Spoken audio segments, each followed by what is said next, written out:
बिस्मिल्लाहिर्रहमानिर्रहीम एंड अस्सलाम वालेकुम everyone. Welcome back to my channel.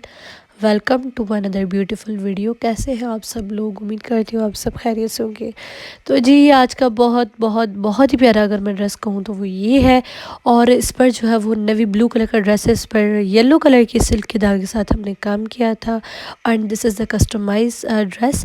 ये जो है वो ड्रेस का कलर कॉम्बिनेशन, एम्ब्रॉयडरी, सब कुछ हमें जो है वो हमारे कस्टमर्स ने बताया था। उनकी चॉइस के अकॉर्डिंग हमने रखा था। उन्होंने कहा था कि डार्क ब्लू ड्रेस हो, नेवी ब्लू, और उस पर जो है वो येलो कलर का काम हो। सो ये उनकी अपनी चॉइस थी और उनकी चॉइस के अकॉर्डिंग हमने काम रखा और एम्ब्रॉयडरी रखी। हर चीज़ उनके हिसाब से हमने रखी। सो काम और कलर जो है वो हर चीज़ बहुत ही प्यारी सी बनी थी। आप सब लोग देख सकते हैं। अगर आप लोगों को भी ये ड्रेस चाहिए तो आप लोग बिल्कुल देख सकते हैं। हमारे Instagram and Facebook page just सिलाई कढ़ाई एक फ़न, और वहाँ पर मुझे ऑर्डर्स दे सकते हैं। अगर आप न्यू है तो प्लीज़ मेरे चैनल को सब्सक्राइब करके बेल नोटिफिकेशन पर क्लिक कर दें। इस तरह के मज़ीद बहुत ही प्यारी सी वीडियोस आपको देखने के लिए मिलेंगी।